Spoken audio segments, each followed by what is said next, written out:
Greetings, ladies and gentlemen, and the rest of you.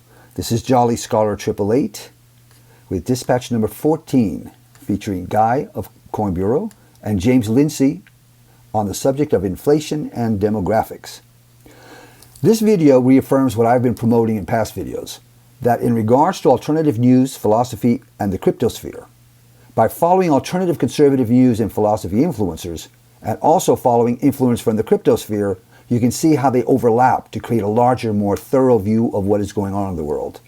In this video, I'm presenting some truly first-rate thinking by, on the one hand, a brilliant alt-right academic thinker. His name is James Lindsay. It's a fellow right here. He has a series called New Discourses, among others. He does a lot of podcasts. And our favorite guy, Guy Turner of Coin Bureau, an equally brilliant crypto thinker and economic revolutionary. So, let's start with Guy. First of all, I can't help but notice how Coin Bureau's Guy Turner has undergone a brilliant expansion of content, one that further integrates fundamental crypto philosophy with the political trends that are pulling crypto into the world's political arena. His subject matter in this video, and the link is below, is exploring an unexpected and insightful relationship between demographics and inflation. And I've never heard anybody quite put those two concepts together like this. It's very novel. So, inflation, demographics. So first of all, he starts off talking about Elon Musk. He says that Elon Musk loves humanity. Many people are bad and useless, what I'm calling useless eaters. Well, people way before me called useless eaters. Many of the elites hate humanity. And he cites Bill Gates, for instance. They, the globalist elites, want a human population decline, and they predicted a population decline. But Guy states that, quote, bad human behavior is usually the consequences of bad incentives. It's a very interesting insight also. Quote, most bad incentives are the result of inflation. Curious, huh? Or the ability to create money. So let's say that again. Most bad incentives are the result of inflation or the ability to create money, according to Guy Turner. Now, I've never heard of anyone making this claim before, and it's novel and it's interesting. As I stated in a previous discussion, inflation is not a problem like a car requiring periodic tune-ups. Inflation is a deliberate strategy to reconcentrate wealth that has been diffused into the middle class back into the hands of the elites who control the money supply. Notice the relationship between inflation and usury, or interest rates. This is very curious. Money is flooded into the system and then recollected through high interest rates. When money begets money like an animal, I think that's Aristotle said that. I couldn't find the quote quickly, but that's a quote that stuck in my mind. When money begets money like an animal. And a lot of aristocrats throughout the world, and not just the Greeks, really kind of despise the merchant class. And this is one of the reasons. So, overconsumption lies at the core of all environmental issues, according to Guy. It is not caused by capitalism, but by inflation or money creation. Money creation and its inevitable devaluation incentivizes spending. If money is to be worth less in the future, it is more likely to be spent. If money is to be worth more in the future, it's more likely to be saved. When money retains its purchasing power, people only buy what they need or truly want. This would stop the incentive to overconsume. Now, we're going to talk about Marcuse's take shortly, but keep that in mind. When money retains its purchasing power, people only buy what they need or truly want.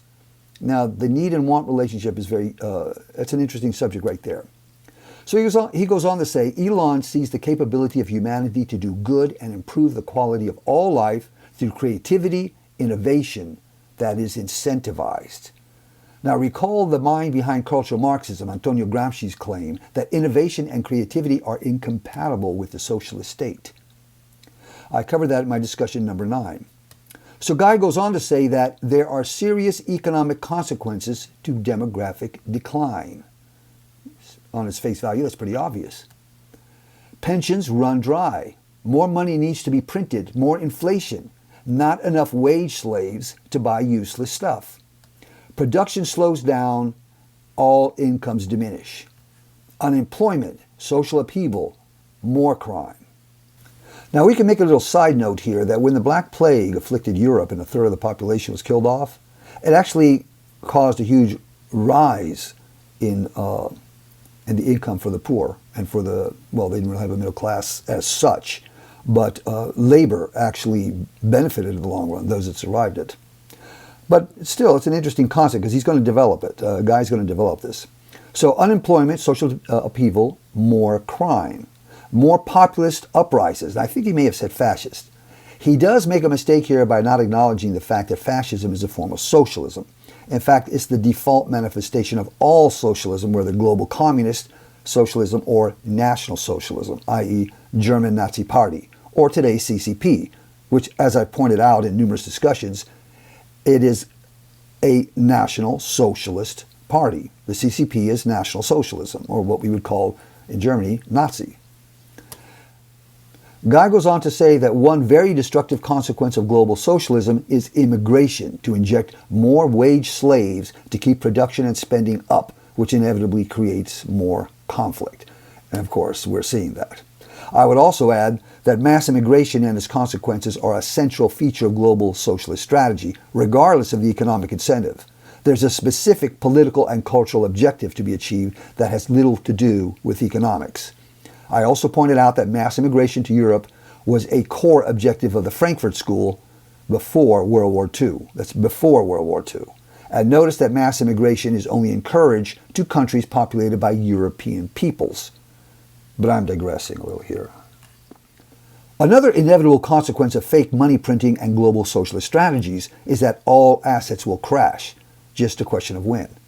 This is not a natural cycle of supply and demand, according to Guy Turner. This is a fake money printing. This is a result of fake money printing. Guy then goes on to say that the elites are deploying the carbon credit scam to keep the economy running. The scam targets the productive sectors of the economy. The scam reshuffles massive amounts of money into the bureaucratic, political, parasitical sector as a new virtue tax to service the massive debt and deficits that they, the financial parasites, created in the first place by printing fake money.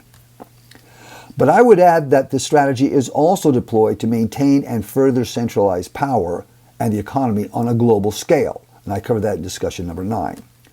So, why is there a demographic decline in the West? Is what Guy asks.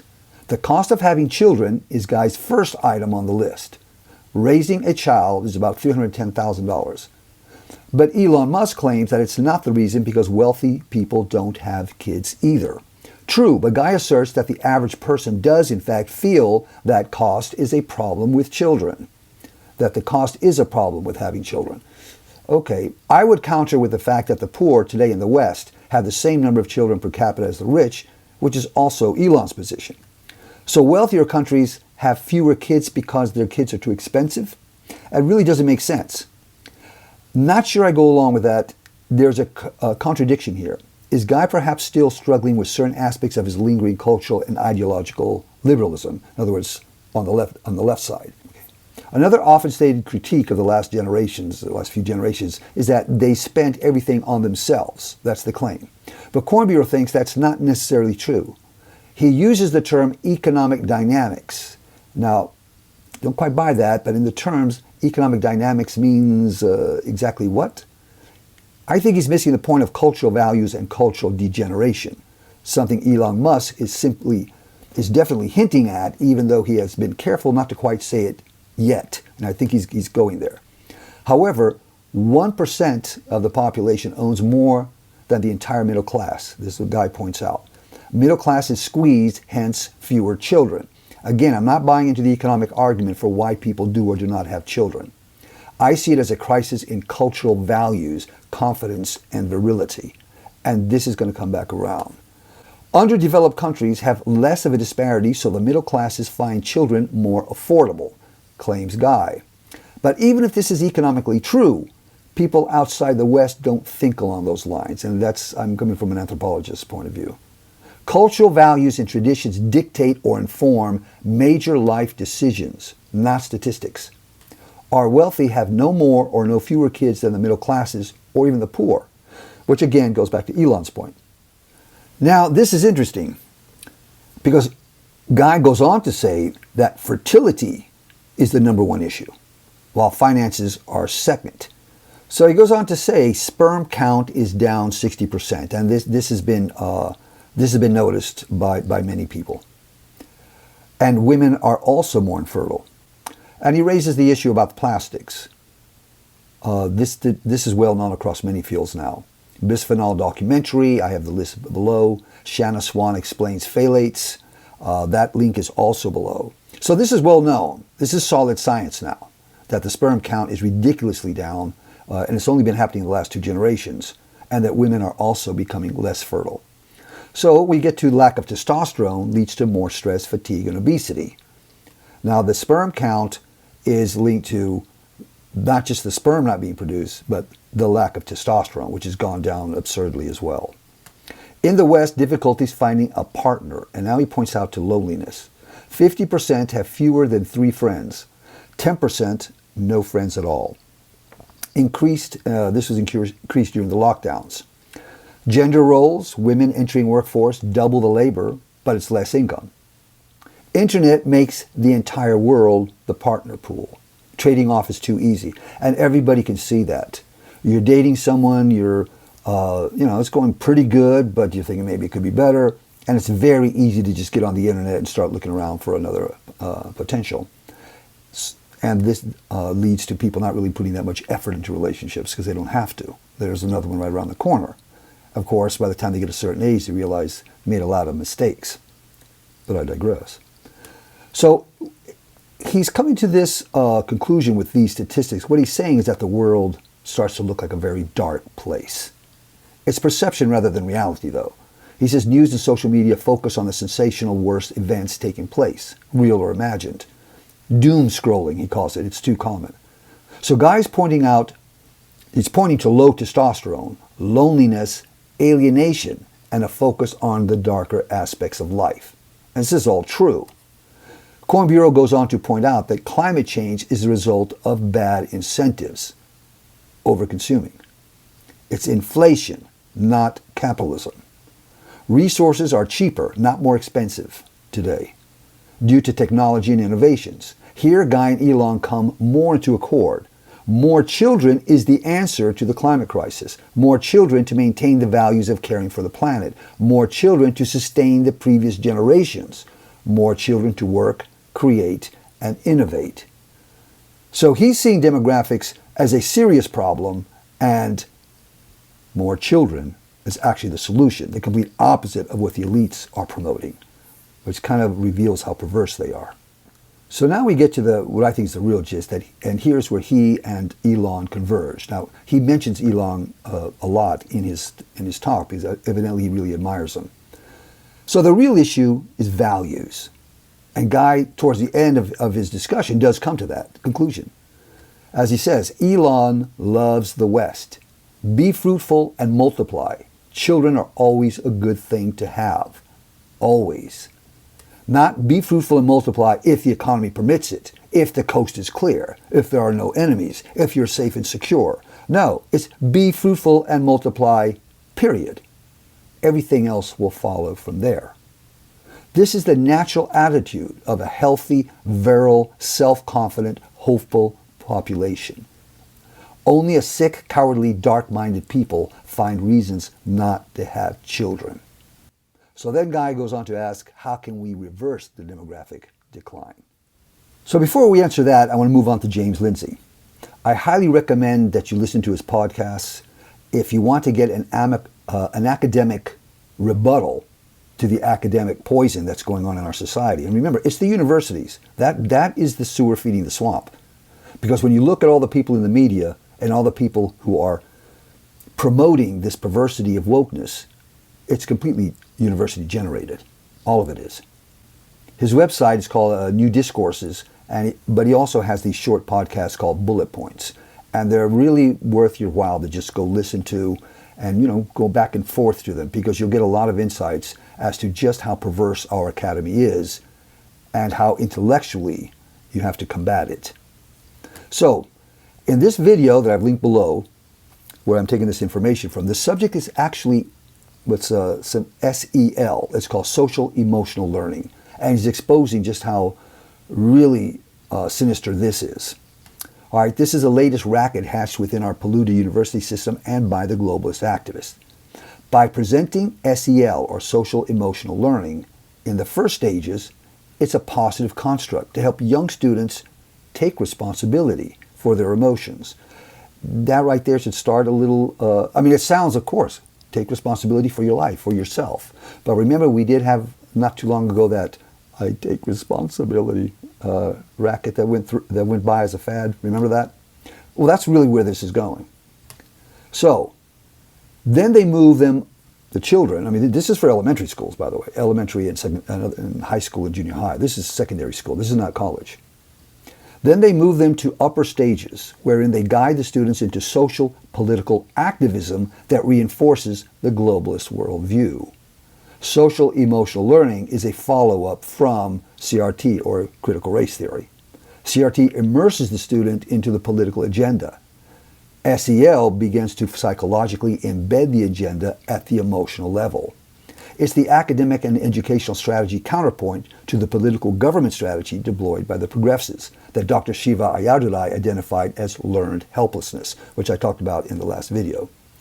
A system that draws people into the welfare system and into other systems of dependency.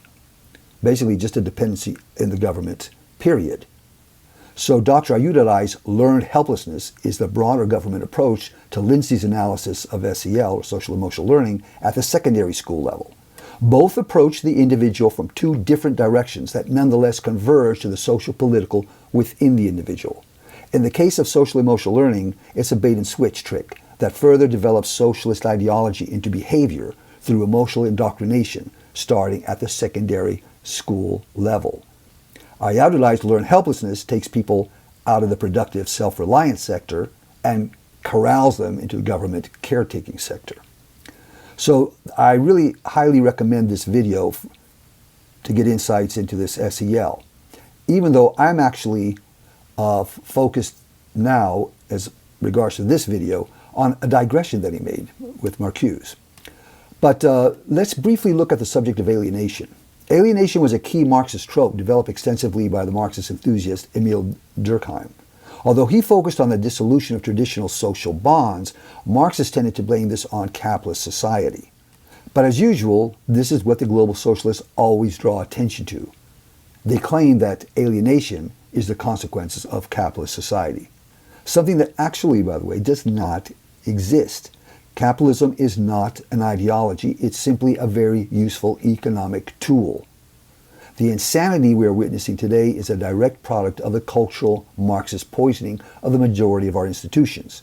Social emotional learning is just one more example. The insanity is not a product of capitalism or the non-existent capitalist society. After all, when Rome became degenerate and depraved, no one had capitalist society to blame. But as a result of the disease that is cultural Marxism, we do in fact have a dependent, degenerate, and depraved society. By design. Social emotional learning pretends to address some of these issues, but with the final goal of introducing young minds into socialist ideology, hence the bait and switch that Lindsay refers to. Again, for Ayyadurai, learned helplessness is achieved through socioeconomic incentives at the government institutional level. But more on these two concepts in another video. So Corn Bureau also touched on the subject. More people are becoming aware of the problems associated with social media. Social media and the mainstream media focus on the darkness of life that contributes to the production of loneliness and alienation. But again, let's go back to Lindsay's digression. You'll find it at 12.23, where he embarks on a brief discussion of one of the main Marxist Frankfurt School thinkers, which is Herbert Marcuse. And it's about the wants and needs, right? I talked about earlier that Guy is saying that inflation makes people buy things because the money's not going to be worth as much, and so they buy things they don't need. I understand his point in general, but there needs to be a slight correction here, and I'll get to that. New wants, and now we're talking about Marcuse again. New wants become new needs. New needs produce new wants. And new wants become new needs, etc., etc. It's a cycle that gets worse and worse. But let's look at the truth about capitalism, because it satisfied basic needs. It provided work and a good life for millions of people. We see this historically in the rise of the middle class to unprecedented levels of prosperity among huge segments of the Western population. Until now, that is. Marcuse claimed that profit required a new layer of needs in order to produce more profit. See, he's blaming it on capitalism. A newer layer of artificial needs. Layers of needs for capitalism's continuation leads to unsustainable growth, driven by the endless spiral of needs to wants to new needs to new wants. So you see his logic there.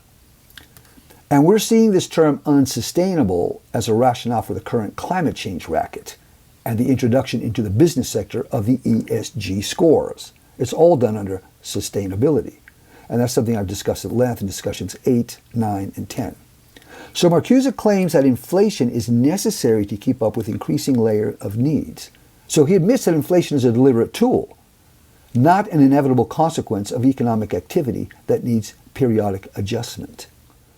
But inflation has actually served as a tool of the elites with which to maintain the growth of government and an increasingly large layer of bureaucratic parasites. It is the government and its bureaucracy, including the new layer of NGO parasitical organizations, that comprise the true unsustainable wants to needs to new wants to new needs spiral. It is the endless growth of the socialist state that drives the new needs and wants spiral that is utterly unsustainable, because the public is taught that those parasites are actually essential to their well-being for a more, quote, just and equitable society, unquote. Hence, increasing layers of parasitical bureaucrats are justified. A larger government is justified. But they produce nothing. So they print fake money by the billions. That's what's unsustainable. All assets eventually crash, as Guy pointed out. The production sectors of society are milked dry by this process. So here I'm saying, but it's congruent with what Guy is saying, inflation diminishes the prosperity of the productive classes, while increasing the wealth of the parasitical classes, the moneylenders, exchangers, financiers, and especially the government bureaucracy. The socialist bureaucracy is what is driving inflation, and the fear of overpopulation and unsustainability are narratives that help keep them in power, not the increased layers of needs-wants. The needs to wants is not a closed cycle, but a progression fueled by human innovation and creativity. Here's what I'm bringing to the conversation. I think a lot of thinkers would agree with me. Flush toilets, let's take that example. Flush toilets were once a want, and they're now considered a need, especially in the West. But this is a result of human innovation, creativity, and problem solving. Indoor plumbing has greatly improved the quality of life. It's also improved our health. It's not some superfluous want created solely for the sake of profit. We already saw how Gramsci, whose thinking was taken over by the Frankfurt School, regarded creativity and innovation, right? He saw creativity and innovation as problems, as obstacles to the rise of socialist society. But you can see that with creativity and innovation, yes, you'll create new wants, but these wants benefit humanity. So what they're really saying is they don't want humanity to benefit. They're perverse to the core. So the elites bring up this fear of overpopulation, and it requires, they say, population reduction. They've been talking about this for decades. But overpopulation is actually not coming to pass, and is already sliding backwards. Coin Bureau and Musk are both pointing this out. And of course, a lot of people have been pointing this out. So this fear of unsustainability, what's it really about? We have more and cheaper resources than ever, not less. Inflation, the rise of an increasingly parasitic bureaucracy, are what is driving the so-called unsustainability ploy. Populations have to be controlled by a rigid centralized hierarchy in order for the socialist society to empower itself. And that is what is unsustainable. The productive classes are penalized and disincentivized, while parasitical elites and bureaucrats are rewarded and empowered. This is what Guy is pointing out to us. And look at Klaus Schwab. He's a perfect example. Someone who has produced and innovated absolutely nothing and was elected by no one, yet is speaking and giving instructions about a new world order to the rest of us. The productive, creative people are now being forced to bow to the parasites under the pretense of sustainability and equity. So these parasites traffic in fake money and they traffic in ideology. And again, they have the audacity to claim that innovation and creativity are enemies of the socialist state. I mean, how perverse is that? When Marcuse and the Frankfurt School refer to the state, they are referring to the parasitical elites who run the state. In the communist countries are called the party, the social engineers, the global communists, who again produce nothing. Marcuse was never interested in solving anything. He was creating a template to destroy Western civilization and replace it with a centralized authority of absolute power, global socialism. Inflation is a requirement to support a huge, non-productive bureaucracy.